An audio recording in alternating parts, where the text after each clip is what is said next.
Hello दोस्तों, नमस्कार। LP सरकारी जॉब चैनल पर आपका हार्दिक स्वागत और अभिनंदन करता हूं। आपके उज्जवल भविष्य की कामना के साथ इस सेशन का शुरुआत कर रहा हूं, जिसका पहला प्रश्न आपकी स्क्रीन पर है। ध्यान पूर्वक उत्तर पढ़ेंगे, तब आगे बढ़ने का प्रयास करेंगे। पहले प्रश्न पढ़ें, उत्तर उसका दें, फिर अगले क्वेश्चन पे जाएंगे। ध्यान पूर्वक प्रश्न को पढ़ते रहें, फिर उत्तर देने का प्रयास करेंगे। प्रश्न पहला देखें, भारत की पहली नदी घाटी परियोजना किस नदी पर बनाई गई? ध्यान पूर्वक प्रश्न पढ़ेंगे और ध्यान पूर्वक उत्तर देने का प्रयास करेंगे। भारत की पहली नदी घाटी परियोजना किस नदी पर बनाई गई है? तो ये दामोदर नदी पे बनाई गई, या नर्मदा नदी पे, या कोसी नदी पे, या चिनाब नदी पे? भारत की पहली नदी घाटी परियोजना किस नदी पर बनाई गई है? उत्तर देने का प्रयास करें। प्रश्न को ध्यानपूर्वक पढ़ेंगे, उत्तर देने में हड़बड़ी नहीं करेंगे भाई। ऑप्शन ध्यानपूर्वक देखें, उत्तर देने का प्रयास करें। प्रश्न नंबर 1 का चलिए हम आपको उत्तर बताते हैं। भारत की पहली नदी घाटी परियोजना दामोदर नदी पर बनाई गई है, दामोदर नदी पर। प्रश्न नंबर 1 का ऑप्शन ए आपका सही उत्तर होगा। प्रश्न नंबर 2 पे आ जाएं। प्रश्न नंबर 2 देख लें भाई। टिहरी बांध परियोजना किस राज्य में स्थित है? टिहरी बांध परियोजना ये पंजाब में है, या गुजरात में है, या उत्तराखंड में है, या मध्य प्रदेश में है? टिहरी बांध परियोजना किस राज्य में है? उत्तर बताने का प्रयास करेंगे भाई। चलिए हम इसका आपको उत्तर बताते हैं। टिहरी बांध परियोजना उत्तराखंड राज्य में स्थित है, उत्तराखंड राज्य में। प्रश्न नंबर 2 का ऑप्शन सी आपका सही उत्तर होगा। प्रश्न नंबर 3 देखें। बिखरी कृषि जोतों के एक साथ मिलाना क्या कहलाता है? जो बिखरे हुए खेत हैं या कृषि जोत हैं, उनको एक साथ मिलाना क्या कहलाता है? प्रश्न नंबर 3 का उत्तर देने का प्रयास करें। तो ये जोत कहलाता है, या चकबंदी कहलाता है, या हरित क्रांति कहलाता है, या श्वेत क्रांति कहलाता है? प्रश्न नंबर 3 का उत्तर करने का प्रयास करें भाई। तो जोत से मतलब है तुम्हारे खेत से मतलब है। हरित क्रांति ये फसल में अत्यधिक उत्पादन क्षमता बढ़ाने के लिए है। श्वेत क्रांति दुग्ध उत्पादन ज्यादा बढ़ाने के लिए है। तो कृषि जोतों को एक साथ मिलाना क्या कहलाता है? प्रश्न नंबर 3 का ऑप्शन देखें भाई। कृषि जोतों को एक साथ मिलाना क्या कहलाता है? चकबंदी। प्रश्न नंबर 3 का ऑप्शन बी आपका सही उत्तर होगा। प्रश्न नंबर 4 देखें। कोसी परियोजना भारत के किस राज्य में है? कोसी परियोजना भारत के किस राज्य में है? ये उत्तराखंड में है। उत्तराखंड में भाई टिहरी परियोजना है, टिहरी परियोजना उत्तराखंड में टिहरी परियोजना है भाई, टिहरी परियोजना है। पंजाब में भाखड़ा नागल बांध है भाई, भाखड़ा नागल बांध है। और उड़ीसा में भाई हीरा कुंड बांध है, हीरा कुंड बांध है, जो कि महानदी पर बनी है। तो आप समझ गए होंगे। प्रश्न नंबर 4 का कोसी परियोजना भारत के किस राज्य में है? बिहार में, बिहार में है भाई। कोसी परियोजना भारत के बिहार राज्य में है। उत्तराखंड में टिहरी है, पंजाब में भाखड़ा नागल बांध है, उड़ीसा में हीराकुंड बांध योजना है। प्रश्न नंबर 4 का ऑप्शन बी आपका सही उत्तर होगा।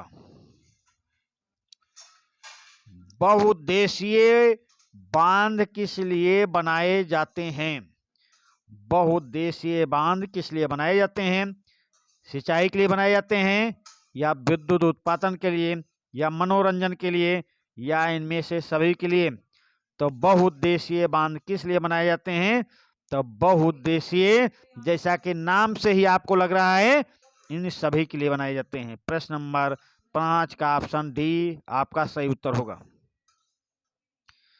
अंडमान निकोबार द्वीप समूह में दीपा किसे कहा जाता है? दीपा। अंडमान निकोबार द्वीप समूह में दीपा किसे कहा जाता है? ये वाणिज्यिक कृषि को कहा जाता है, या रोपड़ कृषि को, या गहन जीविका कृषि को, या प्रारंभिक जीवन निर्वाह कृषि को कहा जाता है? प्रश्न नंबर 6 का उत्तर देने का प्रयास करें। अंडमान निकोबार द्वीप समूह में दीपा किसे कहा जाता है? तो दीपा कहा जाता है प्रारंभिक जीवन निर्वाह कृषि को। प्रश्न नंबर 6 का ऑप्शन डी आपका सही उत्तर होगा। चलिए अगले प्रश्न पे आ जाएं। प्रश्न नंबर 7, चावल के उत्पादन में भारत का विश्व में कौन सा स्थान है? विश्व में चावल के उत्पादन का भारत में स्थान पूछ रहा हूं। तो चावल के उत्पादन में भारत का कौन सा स्थान है? पहला है, या दूसरा, या तीसरा, या चौथा? चावल के उत्पादन में भारत का विश्व में कौन सा स्थान है भाई? तो स्थान है, हम आपको बताते हैं, भारत में चावल विश्व में पहले स्थान पर उत्पादन करता है। प्रश्न नंबर 7 का ऑप्शन ए आपका सही उत्तर होगा। प्रश्न नंबर 8 देख लें। मलबरी का संबंध किससे है? मलबरी का संबंध किससे है? उत्तर बताने का प्रयास करेंगे भाई। मलबरी का संबंध किससे है? जूट से है, कपास से है, रेशम से है, या रबड़ से है? प्रश्न नंबर 8 का उत्तर देने का प्रयास करें। तो मलबरी का संबंध किससे है? रेशम से है, रेशम से भाई। प्रश्न नंबर 9 देख लें। इनमें से कौन सी एक रेशेदार फसल है? ये रबड़ है, या जूट, या टमाटर, या कॉफी? तो रेशेदार फसल, आपको ऑप्शन देख के ही लग गया होगा कि भाई रेशेदार फसल जूट होती है। प्रश्न नंबर 9 का ऑप्शन बी आपका सही उत्तर होगा। और इस सेशन को पसंद आए तो लाइक करते रहें, और चैनल को दोस्तों को भी शेयर करके अधिक से अधिक लोकप्रिय बनाने की कोशिश करें। कोई भी प्रश्न अगर जानना चाहते हैं तो कमेंट के माध्यम से हमसे पूछ सकते हैं, हम उसका उत्तर देने का प्रयास करेंगे। चलिए अगले प्रश्न पे आ जाते हैं। प्रश्न नंबर 10, विश्व में कौन सा देश तिलहन उत्पादन में अग्रणी है? विश्व में कौन सा देश तेल उत्पादन में आगे है भाई? बताने का प्रयास करें। विश्व में कौन सा देश तेल उत्पादन में अग्रणी है? तो ये चीन है, या भारत है, या अमेरिका है, या पाकिस्तान है? प्रश्न नंबर 10 का उत्तर करने का प्रयास करेंगे। विश्व में कौन सा देश तेल उत्पादन में सबसे आगे है? तो तेल उत्पादन में भाई प्रश्न नंबर 10 का उत्तर करेंगे तो तेल उत्पादन में भी भारत सबसे आगे भाई। 10 नंबर प्रश्न का ऑप्शन बी आपका सही उत्तर होगा। चलिए अगले प्रश्न पे आ जाएं। प्रश्न नंबर 11, कर्तन दहन प्रणाली की कृषि को अंडमान निकोबार द्वीप समूह में क्या कहा जाता है? प्रश्न नंबर 11 का उत्तर करने का प्रयास करेंगे। तो कर्तन दहन प्रणाली की कृषि को अंडमान निकोबार द्वीप समूह में क्या कहा जाता है? उत्तर करने का भाई प्रयास करेंगे।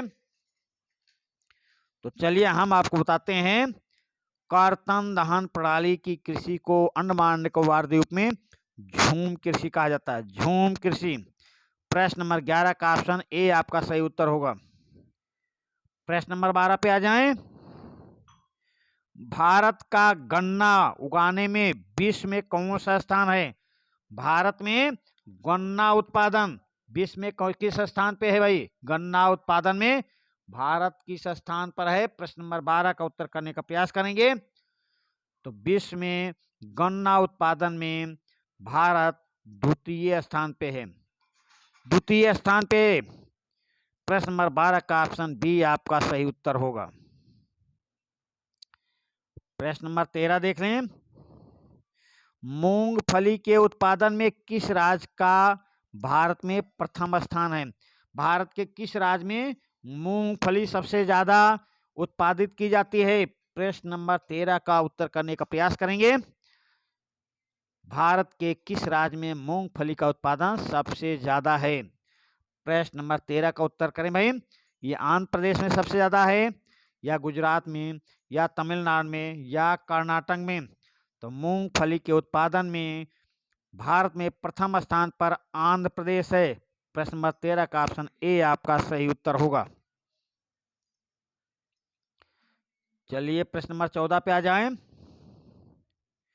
भारत में सर्वाधिक चाय उत्पादक राज्य कौन सा है? भारत के किस राज्य में सर्वाधिक चाय का उत्पादन होता है? प्रश्न नंबर 14। ये आसाम में सबसे ज्यादा चाय पैदा होती है, या केरल में, या तमिलनाडु में, या पश्चिम बंगाल में? भारत में सर्वाधिक चाय सबसे ज्यादा कहाँ पैदा होती है? प्रश्न नंबर 14 का उत्तर करने का प्रयास करें भाई। भारत में सर्वाधिक चाय उत्पादक राज्य कौन सा है? तो ये उत्पादक राज्य भारत में असम है भाई। प्रश्न नंबर 14 का ऑप्शन ए आपका सही उत्तर होगा। असम में सबसे ज्यादा चाय पैदा होती है। प्रश्न नंबर 15 पे आ जाइए। भारत में आजीविका का मुख्य स्रोत क्या है? उद्योग है, या कृषि है, या व्यवसाय है, या इनमें से कोई नहीं? प्रश्न नंबर 13। भारत में आजीविका भाई, आजीविका का मुख्य स्रोत, वैसे तो आपको लगेगा ये आजीविका के सभी स्रोत हैं, पर आजीविका का मुख्य स्रोत क्या है? उत्तर बताने का प्रयास करें भाई। चलिए हम बताते हैं। भारत में आजीविका का मुख्य स्रोत कृषि है भाई। कृषि, भारत में आजीविका का मुख्य स्रोत कृषि है। प्रश्न नंबर 15 का ऑप्शन बी आपका सही उत्तर होगा।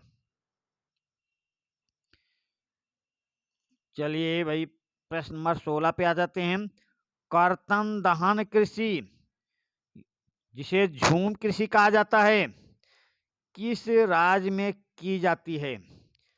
कर्तन दहन कृषि या झूम कृषि किस राज्य में की जाती है? प्रश्न नंबर 16 का उत्तर करने का प्रयास करें। जो ऑप्शन दिए गए हैं उन ऑप्शन से आपको उत्तर का चयन करना है। प्रश्न नंबर 16, कर्तन दहन कृषि या झूम कृषि किस राज्य में की जाती है? प्रश्न नंबर 16 में देखें भाई, उत्तर प्रदेश में झूम कृषि या कर्तन दहन कृषि की जाती है, या राजस्थान में, या उत्तराखंड में, या मिजोरम में? प्रश्न नंबर 16 का उत्तर देने का प्रयास करें। प्रश्न को ध्यान पूर्वक पढ़ने के बाद उत्तर को ध्यान पूर्वक पढ़ेंगे, तब उत्तर करने का प्रयास करेंगे। कर्तन दहन कृषि या झूम कृषि किस राज्य में सबसे ज्यादा की जाती है भाई? मिजोरम में। प्रश्न नंबर 16 का ऑप्शन डी आपका सही उत्तर होगा। प्रश्न नंबर 17 पे आ जाएं। निम्न में से कौन सी फसल मोटे अनाज के अंतर्गत सम्मिलित की जाती है? निम्न में से कौन सी फसल मोटे अनाज के अंतर्गत सम्मिलित की जाती है? ये चना, या मूंगफली, या ज्वार, या मूंग? तो चना और मूंग दलहनी फसल हो गई। मूंगफली भी आप सब्जी या नाश्ते में ले सकते हैं। आपसे पूछा जा रहा मोटा अनाज, तो मोटे अनाज में क्या शामिल कर सकते हैं? ज्वार भाई, ज्वार को मोटे अनाज में शामिल कर सकते हैं। प्रश्न नंबर 17 का ऑप्शन सी आपका सही उत्तर होगा। प्रश्न नंबर 18, निम्न में से किसे कृषि क्षेत्रक कहते हैं? कृषि क्षेत्रक किसे कहते हैं? प्राथमिक क्षेत्रक को, या द्वितीयक क्षेत्रक को, या तृतीयक क्षेत्रक को, या चतुर्थ क्षेत्रक को? निम्न में से किसे कृषि क्षेत्रक कहते हैं? उत्तर देने का प्रयास करें भाई। और सेशन पसंद आ रहा हो तो लाइक भी करते रहें, और इस चैनल को अधिक से अधिक शेयर करें और अधिक से अधिक सब्सक्राइब करें। चलिए, और कोई भी प्रश्न आ रहा हो तो कमेंट द्वारा हमसे पूछ सकते हैं, हम उसका उत्तर देने का प्रयास करेंगे। निम्न में से किसे कृषि क्षेत्र है, निम्न में से कौन सा कृषि क्षेत्र के अंतर्गत आता है? तो प्राथमिक क्षेत्र, द्वितीयक क्षेत्र, तृतीयक क्षेत्र या चतुर्थ क्षेत्र? तो प्रश्न नंबर 18 का ऑप्शन ए आपका सही उत्तर होगा। कृषि क्षेत्र कहते हैं किसे? प्राथमिक क्षेत्र को। प्रश्न नंबर 18 का ऑप्शन ए आपका सही उत्तर होगा। प्रश्न नंबर 19 देख लें। भारत का सबसे बड़ा जूट उत्पादक राज्य कौन सा है? भारत में सबसे ज्यादा जूट कहाँ पे पैदा होता है? आसाम में पैदा होता है, या बिहार में, या पश्चिम बंगाल में, या आंध्र प्रदेश में? भारत में सबसे बड़ा जूट उत्पादक राज्य कौन सा है? उत्तर बताने का प्रयास करेंगे भाई। चलिए, हम इसका उत्तर आपको बताते हैं। भारत का सबसे बड़ा जूट उत्पादक राज्य पश्चिम बंगाल है भाई, पश्चिम बंगाल। प्रश्न नंबर 19 का ऑप्शन सी आपका सही उत्तर होगा। प्रश्न नंबर 20 देखें भाई। प्रश्न नंबर 20, भारत में सबसे अधिक कपास किस राज्य में उगाई जाती है? भारत में सबसे अधिक कपास किस राज्य में उगाई जाती है? गुजरात में, या महाराष्ट्र में, या आंध्र प्रदेश में, या तमिलनाडु में? सबसे अधिक कपास उत्पादन वाला राज्य कौन सा है? तो हम आपको पहले बता चुके हैं, सबसे ज्यादा काली मिट्टी कहाँ पाई जाती है? महाराष्ट्र में। काली मिट्टी को क्या बोलते हैं? कपास मिट्टी बोलते हैं। अब तो आप समझ गए होंगे कि भारत में सबसे अधिक कपास किस राज्य में उगाई जाती है। तो पहले स्थान पे महाराष्ट्र में। प्रश्न नंबर 20 का ऑप्शन बी आपका सही उत्तर होगा। यदि आपके ऑप्शन में महाराष्ट्र नहीं रहेगा तो आपका ऑप्शन ए सही हो जाएगा, गुजरात। भारत में सबसे अधिक कपास सबसे पहले महाराष्ट्र में, महाराष्ट्र ऑप्शन में नहीं है तो गुजरात आपका सही उत्तर होगा। तो प्रश्न के अकॉर्डिंग आपका उत्तर क्या हुआ? भारत में सबसे अधिक कपास किस राज्य में उगाई जाती है? महाराष्ट्र में। प्रश्न नंबर 20 का ऑप्शन बी आपका सही उत्तर होगा। प्रश्न नंबर 20 का ऑप्शन बी आपका सही उत्तर हुआ। इसी प्रश्न के साथ आपकी उज्जवल भविष्य की कामना के साथ आप इस सेशन का समापन करते हैं। धन्यवाद।